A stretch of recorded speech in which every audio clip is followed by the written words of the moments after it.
Well, a major ruling by a New York judge siding with Attorney General Letitia James against former President Donald Trump in a $250 million financial fraud case. Today, I have a story that will shake the very foundation of American politics. It's the saga of Donald Trump, the former President of the United States, who finds himself at the precipice of a seismic event. After years of controversy, legal battles, and relentless scrutiny, Trump faces a reckoning like never before. Same judge.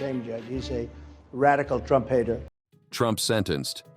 Donald Trump, who isn't new to the realm of controversies and lawsuits, has been found liable for wide-scale fraud by a Manhattan judge. From his time in the White House to his ongoing political ambitions, Trump has always managed to stay in the headlines. But this time, the allegations against him strike at the very core of his business empire. This verdict strips him of his New York business licenses and potentially jeopardizes his control over his iconic properties, including 40 Wall Street. This ruling came just days before the start of a sweeping case against Trump's family-run real estate empire, led by State Attorney General Tish James. The judge's decision not only holds Trump accountable for his actions, but also cancels his certificates and those controlled by his adult sons, Eric and Don Jr., as well as top Trump Organization executives. It all began when New York State Attorney General Tish James launched a sweeping investigation into the Trump Organization. Her aim was to uncover any potential financial misconduct and fraudulent practices that may have taken place within the company. What she discovered was nothing short of astonishing. James and her team presented reams of evidence that painted a picture of a man who had systematically lied about his net worth for years. According to the allegations, it was standard practice for Trump and his top executives to grossly exaggerate the values of their assets when dealing with banks and lenders. By inflating these values, they were able to secure better loans and insurance terms, effectively boosting Trump's net worth. Properties emblazoned with the Trump name, from luxurious estates in Palm Beach, Florida, to prestigious golf courses in Scotland, were allegedly exaggerated by hundreds of millions of dollars in official business records. The judge's ruling revealed that Trump's net worth had been artificially inflated by up to a staggering $2.2 billion over the course of a decade. One striking example presented by the Attorney General's office was Trump's Palm Beach abode, Mar-a-Lago. While Trump valued the property at a whopping $739 million in 2018, a county appraiser estimated its market value to be a mere $25 million.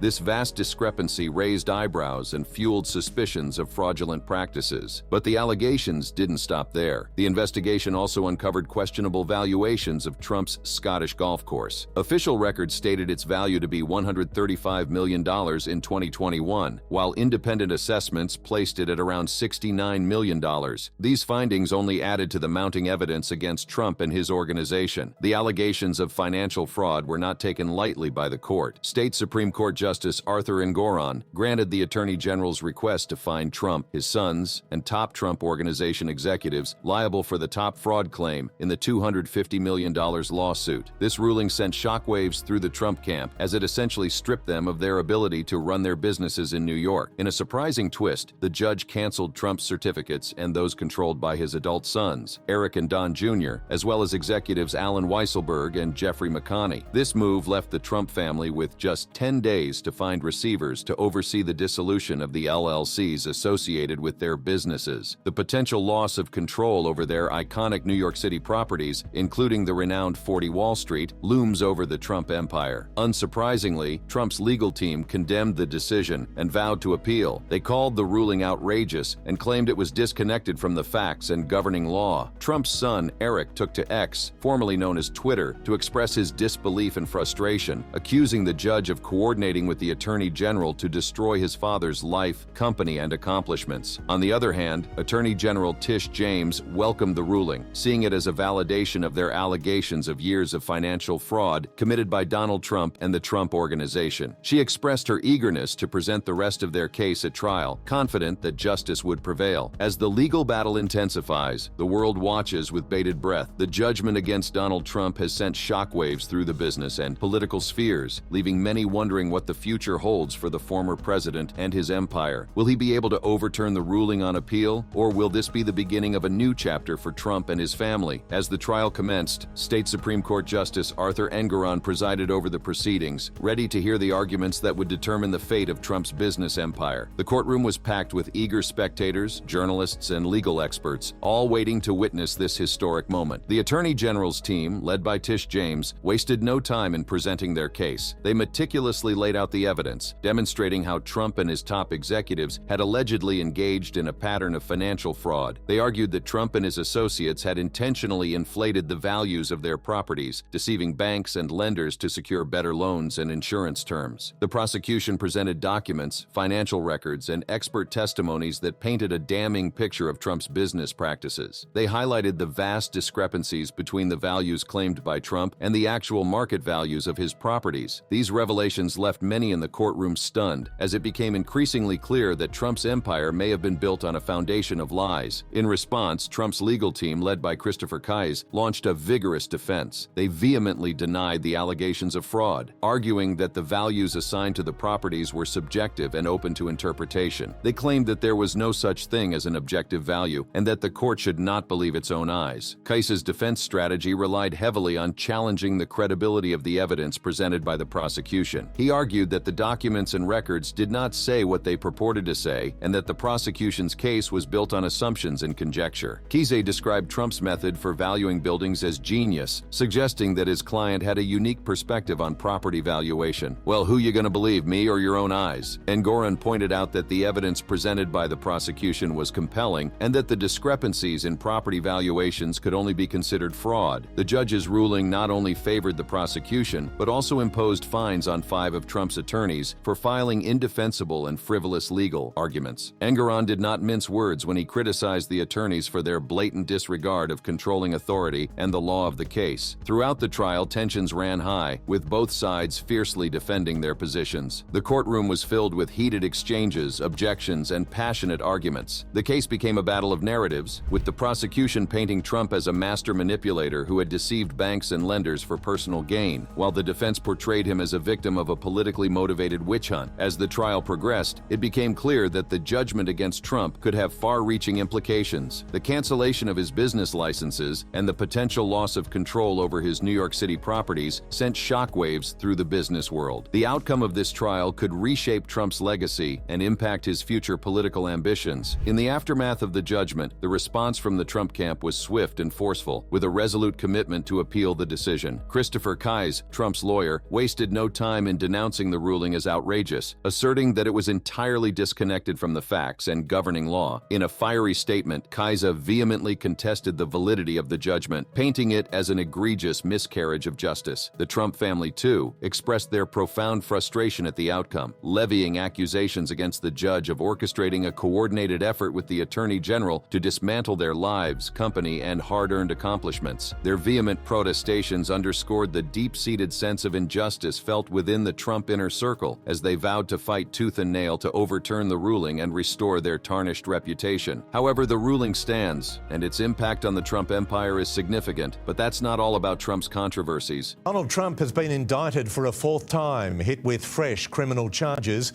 Trump indicted.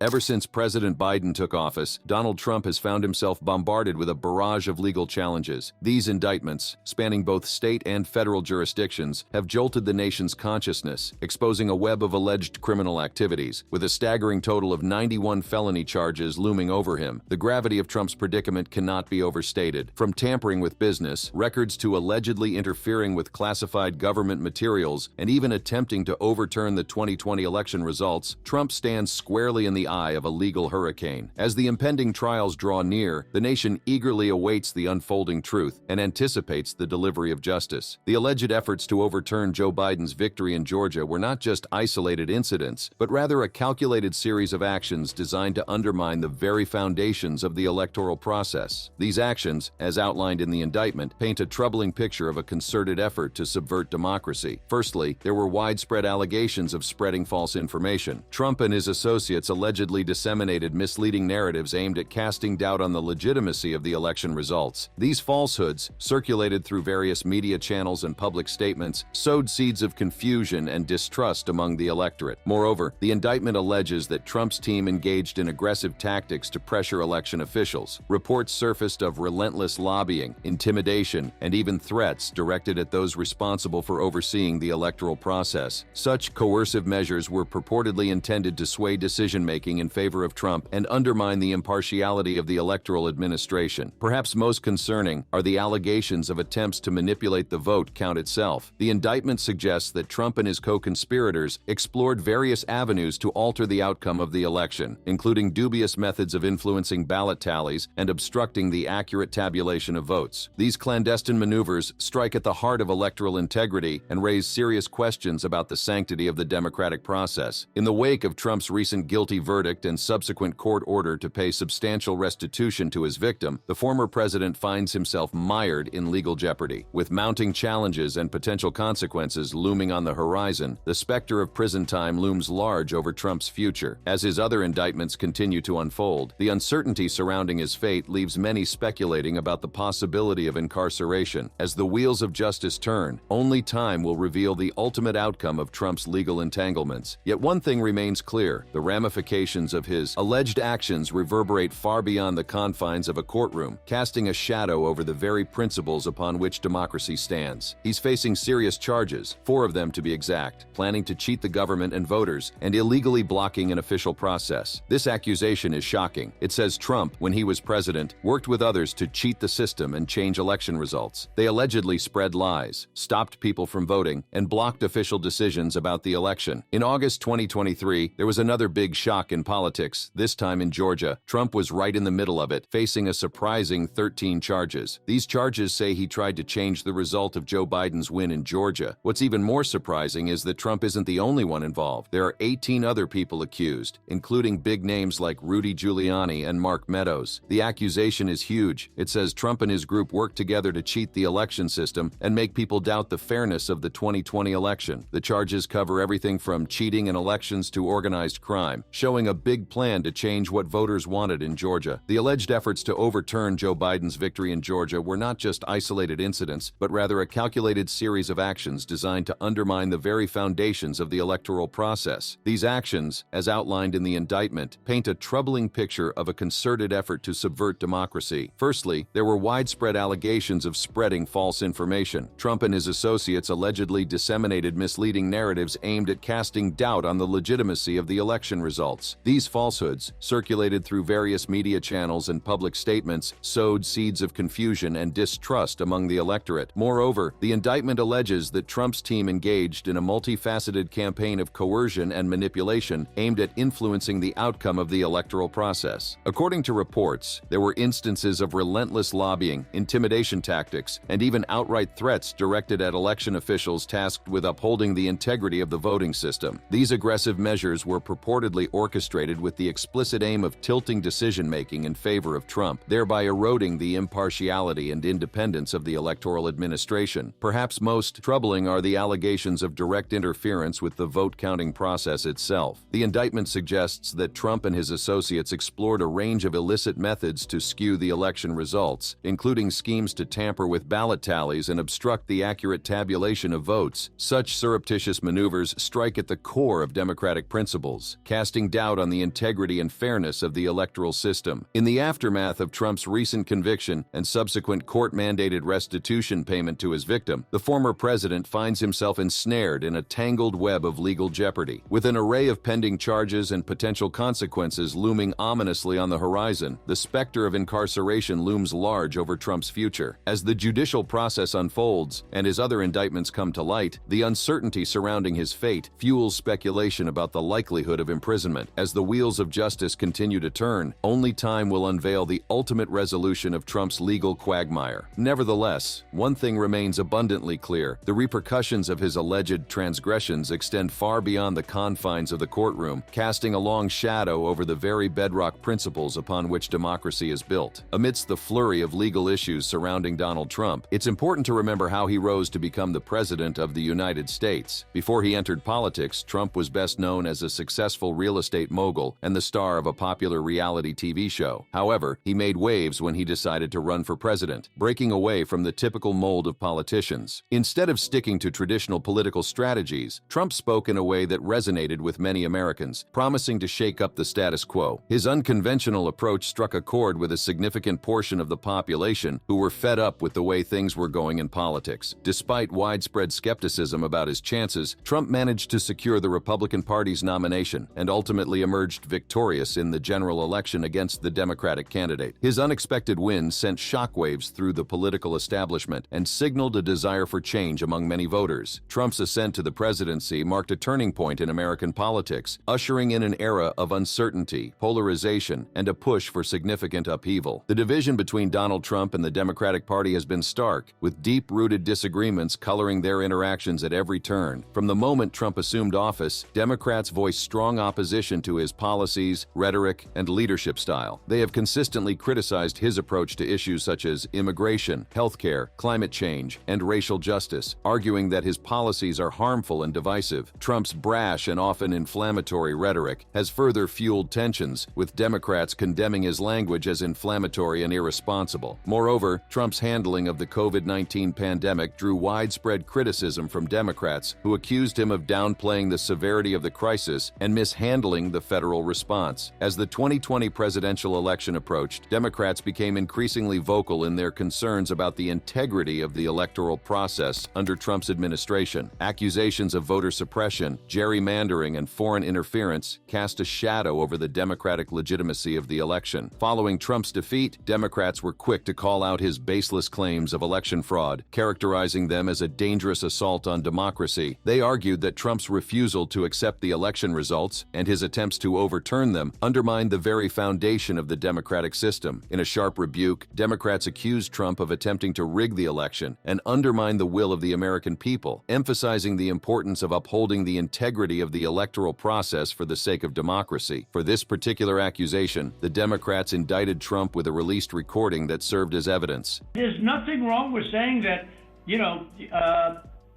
that you've recalculated. Goodbye forever.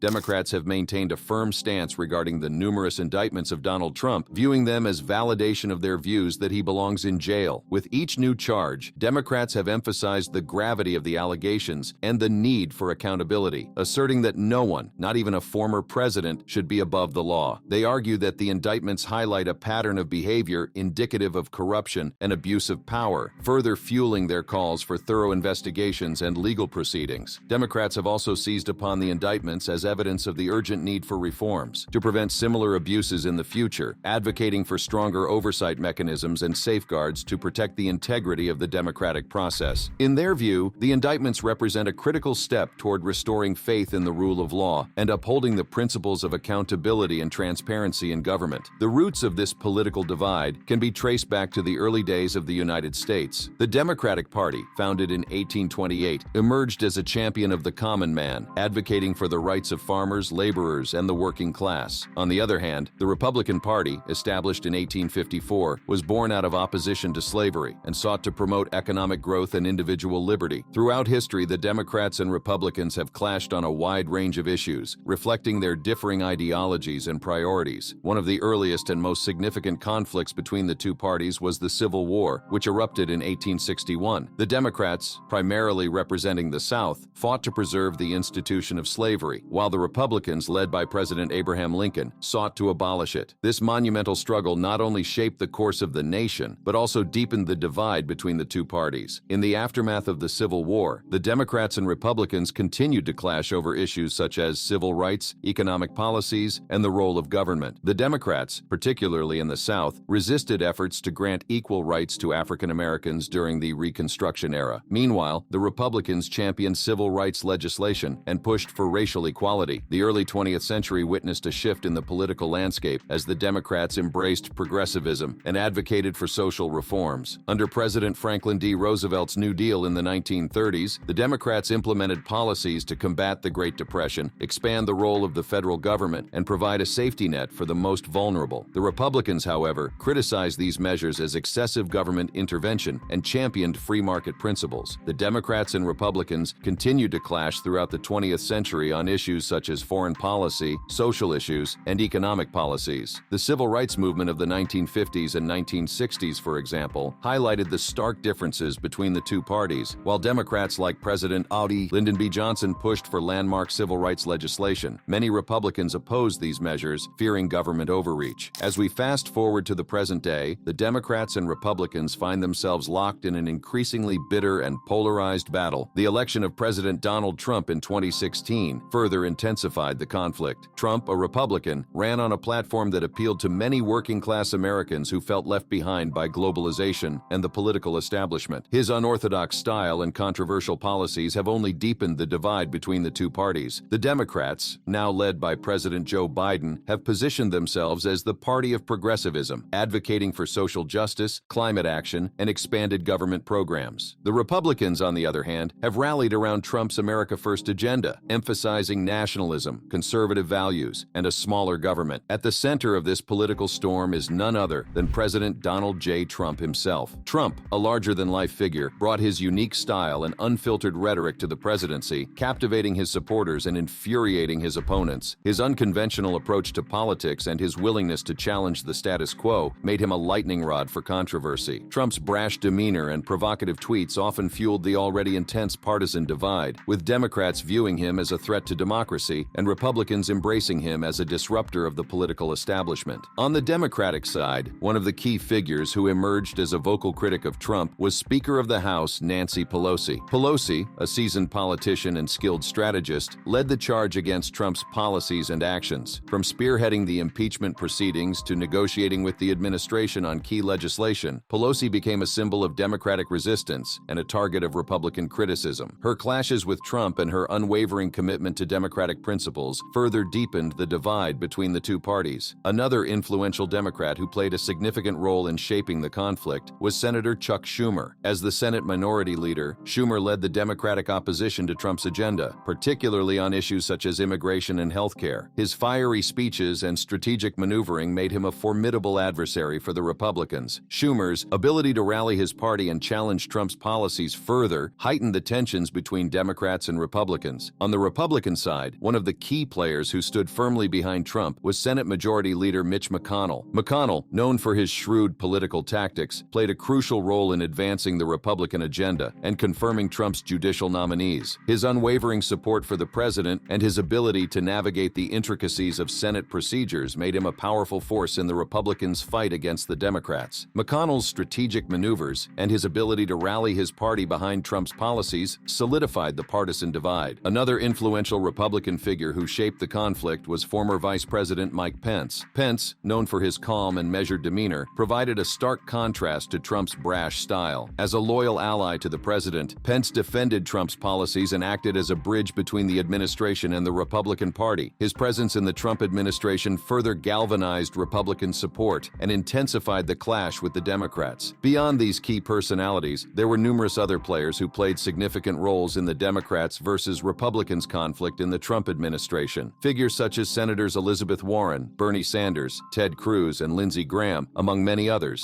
all contributed to the heated debates and intense partisanship. Their differing ideologies and approaches to governance further fueled the divide between the two parties. Trump's presidency was also marked by a contentious relationship with the media. He frequently accused the press of bias and referred to them as the fake news media. His use of social media, particularly Twitter, to communicate directly with the public often led to controversial statements and sparked outrage. These all reflect that the Democrats versus Republicans conflict in the Trump administration has showcased the deepening divide between the two parties and its consequences for American democracy. The historical context, key policies, influential personalities, and intense political polarization have all contributed to this heightened partisan clash. The erosion of trust, legislative gridlock, toxic political culture, information fragmentation, and the challenges of finding common ground all pose significant threats to the future of American democracy. Looking ahead, the future of American democracy depends on the ability to bridge the partisan divide and restore faith in the political process. Thinking about Donald Trump running for president again makes people wonder what the next elections will be like. With Trump's polarizing presence and the lingering legal cloud surrounding him, the mere suggestion of his candidacy promises to inject unprecedented drama and division into the electoral arena. Should he choose to pursue another run for the presidency, America's next elections would likely be defined by intense scrutiny, heated debates, and deep-seated polarization. The specter of Trump's past actions and the indictments against him would undoubtedly cast a long shadow over the campaign, with opponents seizing upon his legal troubles as evidence of his unsuitability for office. Conversely, Trump's ardent supporters would rally behind him, framing the election as a battle to defend his legacy and thwart perceived efforts to undermine his leadership. Regardless of personal opinions, the elections would be a significant moment for American democracy as voters weigh their options and consider the future direction of the country. If you enjoyed this video, click on the boxes playing on your screen to watch similar content.